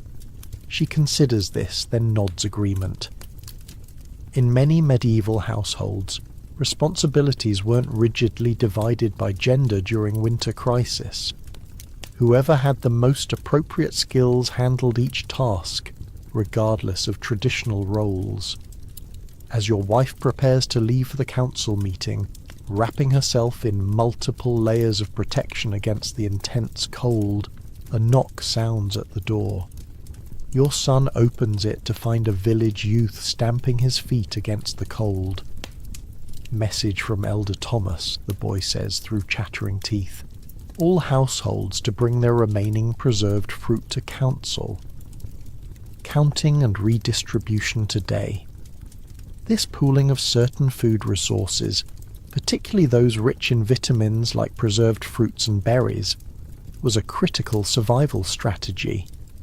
Historical records show that villages which implemented mid-winter redistribution of vitamin-rich foods had lower rates of scurvy and other deficiency diseases. Your wife quickly gathers your household's modest store of dried apples, cherries and berries, wrapping them carefully in clean cloth before placing them in a carrying basket. We should get a fair share back, she tells you quietly. Maybe more if any households have excess. The village's redistribution system wasn't perfect equality. It recognized differences in household size, age of occupants, and special needs like pregnancy or illness. But it ensured that no one starved while others had surplus. As your wife departs with your daughter, who'll help carry supplies from other homes, you and your son begin the careful process of repairing the wall insulation. First, you scrape out the old, compromised material, saving any bits still usable to mix with the new. Then you carefully pack the fresh clay mixture into the gaps between logs, using wooden tools to press it firmly into every crevice. Remember, you instruct your son, pack from both sides toward the middle. That way air pockets don't form. These techniques weren't random. They represented sophisticated understanding of how insulation functions and how different materials interact. Modern testing of recreated medieval insulation compounds shows they were remarkably effective. The work is slow and meticulous, with each section of wall receiving careful attention. Your fingers grow stiff with cold despite working indoors, as you must leave the door open periodically to see clearly in the weak winter light. Midway through the repairs, another visitor arrives. Gunther, the carpenter who helped with your roof earlier. Elder Thomas sent me to check structures after the storm, he explains, stamping snow from his boots at your threshold. Any damage beyond what we saw yesterday? You show him the wall you're repairing, explaining the frost patterns that alerted you to the problem. Gunther nods approvingly at your repair technique. Good mixture. Adding egg whites? Haven't any to spare, you admit. Eggs were precious winter commodities, chickens rarely laying during the coldest months. Take this, Gunther offers a small pouch from inside his cloak. Blood from the butchering yesterday. Mix a small amount with your compound. Helps it set stronger in cold. This addition of protein, usually blood or egg whites, to clay compounds was a sophisticated technological adaptation. The proteins created stronger molecular bonds in the mixture, improving durability in extreme conditions. You accept gratefully, adding a small amount of the dried blood to your remaining repair material. The darkened mixture looks odd but will perform better. Another example of medieval builders using every available resource to improve survival chances. While you continue repairs, Gunther examines your roof supports from inside, tapping beams with an experienced hand and listening carefully to the resulting sounds. Solid construction, he pronounces finally, should hold through spring thaw. His visit illustrates another aspect of medieval winter survival. The sharing of specialized knowledge. Those with particular expertise would check multiple dwellings, identifying problems that less experienced householders might miss. As Gunther prepares to leave for his next inspection, he pauses. Council's discussing ice harvest. Lakes frozen thick enough now. Probably start tomorrow. This news is significant. Ice harvesting was a community undertaking that provided critical food preservation resources for late winter and early spring. Blocks of ice stored in straw-lined pits could remain frozen for months, allowing perishable foods to be preserved when salt was scarce. We'll send hands, you assure him. Every household was expected to contribute labour to community projects like ice harvesting. After Gunther departs, you and your son complete the wall repairs, carefully smoothing the surface of the new insulation to match the surrounding wall. It will take days to dry completely, but should begin functioning immediately. Your son builds up the fire to help the new mixture cure faster. The increased heat makes the single-room dwelling almost comfortable for the first time in days. I'm going to check our roof from above, your son suggests, restless now that the repair work is complete. You agree, watching through the window as he climbs carefully onto the snow-covered roof. Medieval youth learned structure maintenance from early childhood, each generation passing practical knowledge to the next. While he works, you take inventory of your firewood supply. After the storm and repair work, your carefully stacked wood has been depleted faster than planned. You make mental calculations about consumption rates and remaining winter days. Medieval households tracked resource usage with sophisticated methods, despite lacking formal mathematics. Notched sticks, pebble counters, and other memory aids helped plan consumption rates to ensure supplies lasted through winter. Your son returns with frost-reddened cheeks, but good news. Roof is solid. Cleared snow from valleys and check the smoke hole surround. No signs of weakness. This maintenance prevented future emergencies, a constant theme in medieval winter survival. Addressing small issues immediately prevented catastrophic failures later. By midday, your wife and daughter return from the village council, their basket now containing a carefully measured portion of dried fruits, roughly equal to what they contributed, but with more variety. The redistribution ensures everyone gets different types of preserved foods, your wife explains, better for preventing winter sickness. This intuitive understanding of nutritional diversity predated scientific knowledge of vitamins by centuries. Medieval communities recognized that varied diets prevented certain winter ailments, even without understanding the biochemical reasons. What else from council, you ask, helping unpack their basket? Ice harvest tomorrow as expected, your wife reports. Our household to send 2 people, and there's a pig butchering at the Westfield farm 3 days from now. Every household gets a share based on size. These community food events were carefully timed throughout winter to ensure regular protein access without depleting preserved supplies too quickly. Manor records show scheduled butchering was spaced to provide fresh meat approximately every 2 weeks in well-managed communities. Your daughter adds more news. The charcoal burners need help clearing their path, in exchange for extra charcoal for participating households. This informal barter system, labour exchange for resources, supplemented the more formal redistribution managed by village elders. Both systems together ensured community survival through resource sharing. The afternoon brings another visitor, old Agnes, the village's most experienced midwife and healer. She arrives with a small clay pot of salve. For hands, she explains, offering the greenish mixture. Working in cold ruins the skin.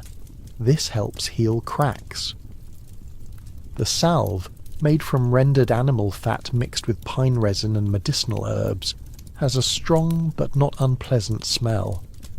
These healing compounds were another critical winter resource, preventing small injuries from developing into dangerous infections. Agnes stays for a cup of hot herbal water, exchanging news about various households she's visited. This information sharing wasn't mere gossip but vital community monitoring, tracking who might need additional help or resources. The miller boy has cough, she reports, watching to ensure it doesn't worsen. The smith stove is keeping them warm enough for proper healing, thankfully. As afternoon fades toward evening, your family engages in typical winter indoor work. Your wife and daughter spin wool into thread, a critical activity that produced material for new clothing and repairs. You and your son craft wooden handles for tools that will be needed in spring. Every moment in daylight hours was productive in medieval winter households. Even children's games often had practical aspects, developing skills needed for survival. The evening meal is another carefully measured portion of preserved foods, turnips reconstituted in broth, a small amount of salted fish, and bread made from the last of the previous autumn's flour. As darkness falls completely outside, your family gathers closer to the fire. Winter evenings were for storytelling, planning, and passing knowledge. Tonight, given the ice harvest tomorrow, you review the process with your children. Remember, the ice has to be cut in blocks of similar size, you explain. Too large and they can't be moved. Too small and they melt too quickly in storage. Your wife adds practical advice.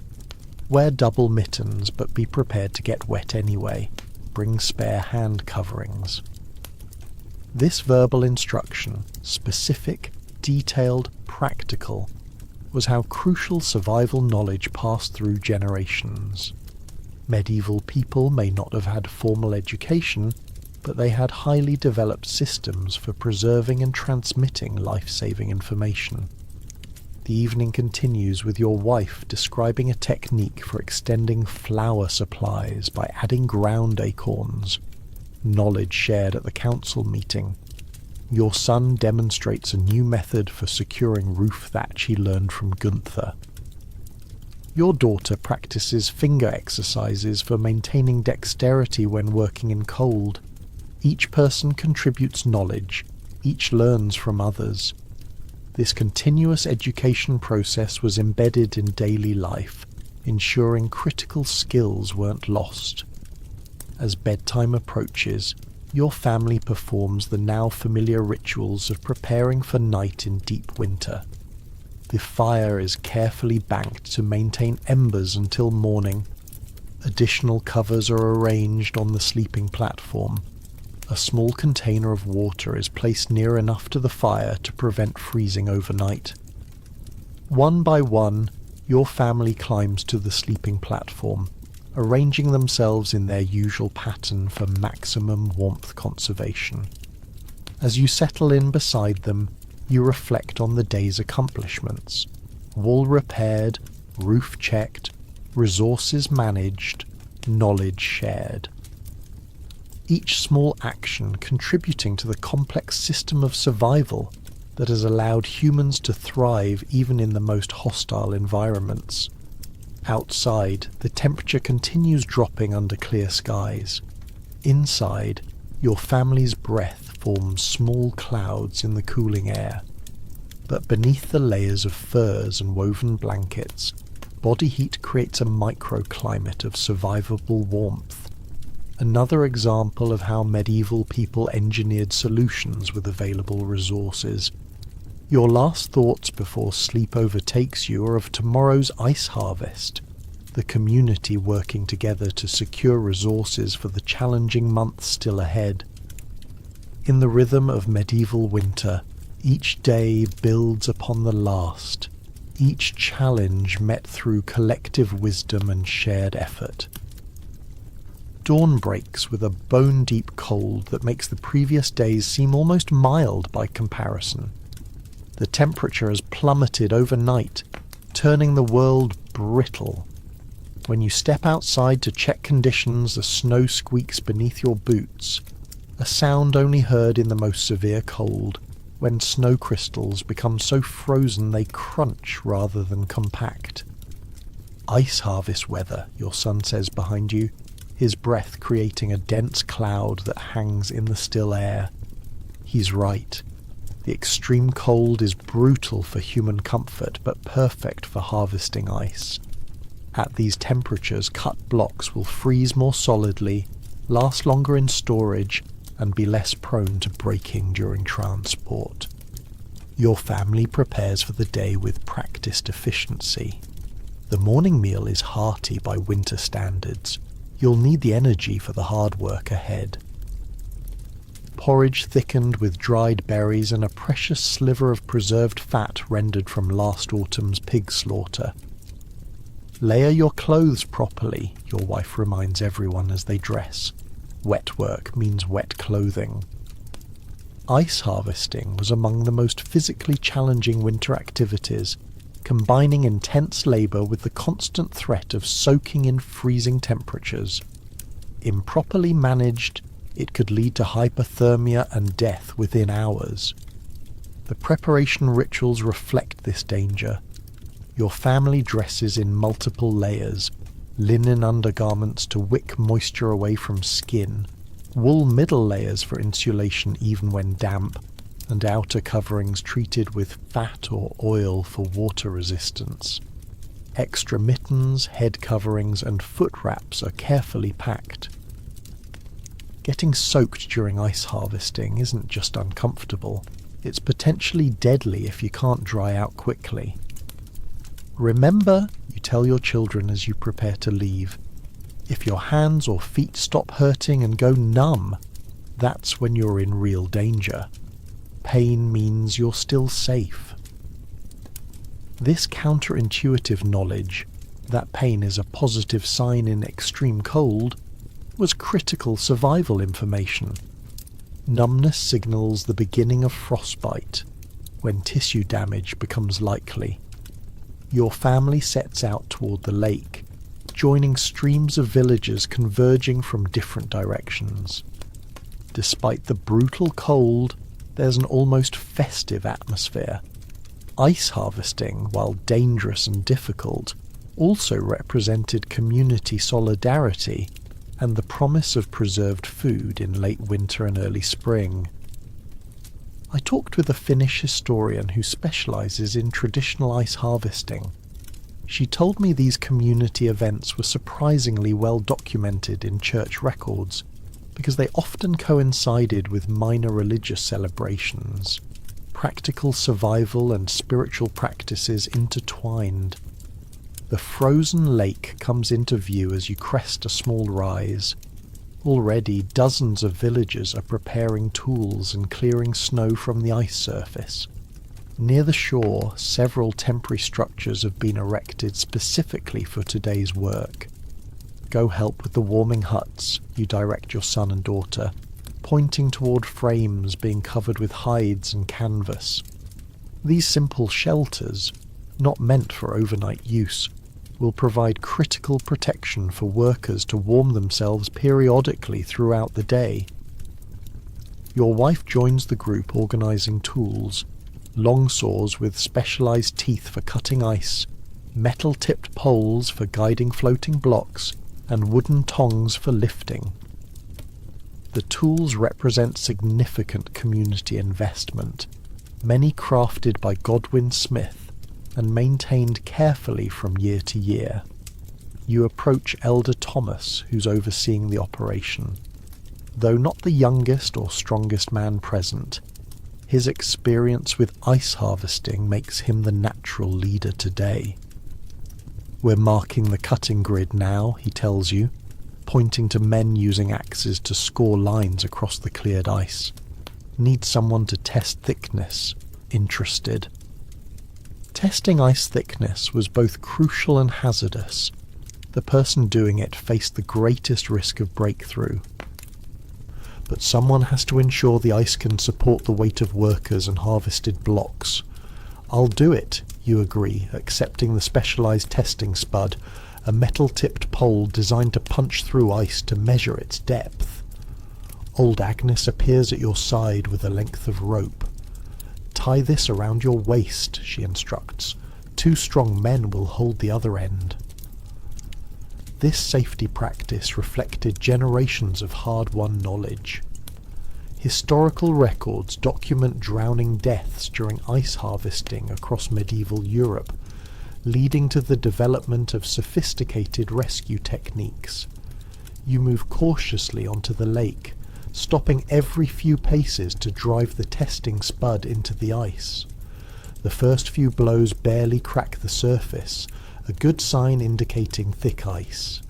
As you move farther from shore, you continue testing, finding consistent thickness of nearly a foot, more than adequate for safe harvesting. Looks good, you call back, receiving acknowledging waves from those watching anxiously. With safety confirmed, the work begins in earnest. The village's strongest men operate the long ice saws, cutting along the scored grid lines to create blocks roughly 2 feet square.